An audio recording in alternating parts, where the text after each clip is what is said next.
नमस्कार।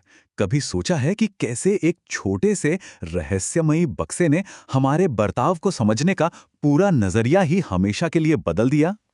आज हम बात करेंगे बीएफ स्किनर और उनके उन्हीं क्रांतिकारी आइडियाज के बारे में। तो चलिए एक सवाल से शुरू करते हैं। एक कसिनो की स्लॉट मशीन और हमारा कोई भी पसंदीदा वीडियो गेम, क्या लगता है इन दोनों में क्या चीज़ कॉमन है? भाई वो कौन सी बात है जो हमें इनसे बांधे रखती है? इसका जवाब छिपा है अचानक मिलने वाले इनाम की साइकोलॉजी में। ये एक ऐसा सिद्धांत है जो हमारी रोज़मर्रा की ज़िंदगी पर असर डालता है और हमें पता तक नहीं चलता। और इस पूरे सिद्धांत को समझने की जो चाबी है ना, वो एक बहुत छोटे से डिवाइस में बंद है। इसे कहते हैं ऑपरेंट कंडीशनिंग चेंबर, या इसके ज्यादा मशहूर नाम से कहें तो स्किनर बॉक्स। अब सोचिए, ये बॉक्स आखिर था कैसा? कुछ खास नहीं, बस एक सिंपल सा साउंड प्रूफ बक्सा जिसके अंदर होता था एक जानवर, मान लीजिए एक चूहा या कबूतर, एक लीवर और खाना देने वाला एक डिस्पेंसर। और इसकी ये जो सिंप्लिसिटी थी ना, वही इसकी सबसे बड़ी ताकत थी, क्योंकि इसकी वजह से किसी भी बाहरी डिस्टर्बेंस के बिना सिर्फ एक्शन और उसके नतीजे के बीच का सीधा कनेक्शन साइंटिफिक तरीके से देखा जा सकता था, उसे मापा जा सकता था। तो सवाल ये है कि आखिर इस बक्से के अंदर चल क्या रहा था? देखिए, स्किनर बस ये पता लगाना चाहते थे कि कोई भी जीव आखिर सीखता कैसे है। वो बर्ताव के उन बेसिक रूल्स को ढूंढना चाहते थे जो ये बताते हैं कि हमारे काम और उनके नतीजे एक दूसरे से कैसे जुड़े हुए हैं। देखिए, पूरा प्रोसेस बहुत सीधा साधा था। स्टेप 1, जानवर कोई एक काम करता है, मान लीजिए लीवर दबाता है। स्टेप 2, उस काम का एक नतीजा सामने आता है, जैसे उसे खाने का एक टुकड़ा मिल जाता है। और स्टेप 3, बस यही नतीजा ये तय करता है कि वो जानवर उस काम को दोबारा करेगा या नहीं। एक्शन और उसका नतीजा, बस यही सीधा सा कनेक्शन सीखने की बुनियाद है। और ये जो दिखने में इतना सिंपल सा प्रोसेस है ना, इसका एक बहुत पावरफुल नाम है। एक ऐसा नाम जिसने साइकोलॉजी की पूरी दिशा ही बदल कर रख दी। इसे कहते हैं ऑपरेंट कंडीशनिंग। तो सबसे जरूरी बात, आखिर ये ऑपरेंट कंडीशनिंग है क्या?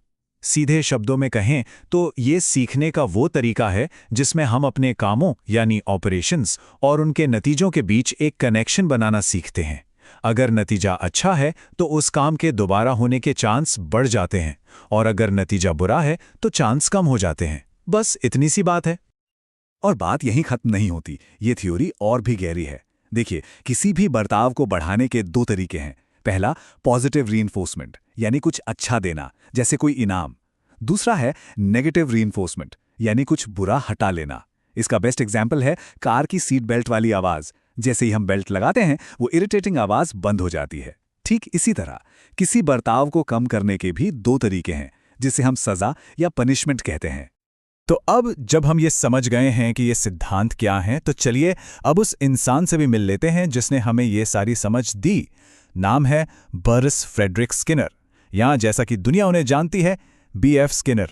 स्किनर ने 1930 के दशक में अपना काम शुरू किया था और 1940 आते आते उनके आइडियाज ने साइकोलॉजी की दुनिया में जैसे क्रांति ला दी थी। उन्होंने बिहेवियर को देखने का एक बिल्कुल नया, एक साइंटिफिक नजरिया दुनिया के सामने रखा। और उनकी ये एक लाइन उनकी पूरी फिलॉसफी को बड़े शानदार तरीके से बयां करती है।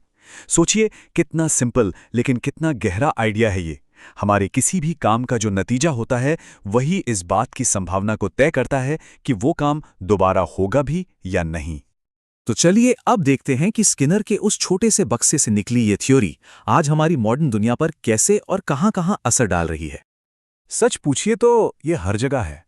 स्कूलों में अच्छे बर्ताव के लिए बच्चों को स्टार्स देना, फिटनेस ऐप्स पर टारगेट पूरा करने पर पॉइंट्स मिलना, ऑफिस में अच्छे काम का बोनस, और हाँ, सोशल मीडिया पर आने वाले वो लाइक्स और नोटिफिकेशंस। और याद है, हमने शुरू में स्लॉट मशीन और वीडियो गेम्स की बात की थी। वो भी तो अप्रत्याशित इनाम देकर हमें बांधे रखने के लिए इसी सिद्धांत का इस्तेमाल करते हैं। ये सब हमारे बर्ताव को बदलने के ही तो तरीके हैं।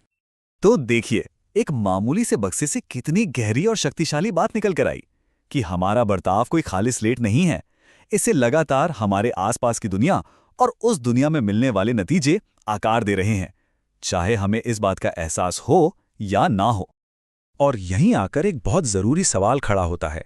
जब हमें ये पता चल जाता है कि बर्ताव को कैसे बदला जा सकता है, तो ये सोचना भी लाजमी है कि ये जो जानकारी है, ये जो ज्ञान है, ये प्रोग्रेस के लिए एक पावरफुल टूल है या फिर दूसरों को कंट्रोल करने का एक जरिया बन सकता है। इस पर विचार ज़रूर कीजिएगा।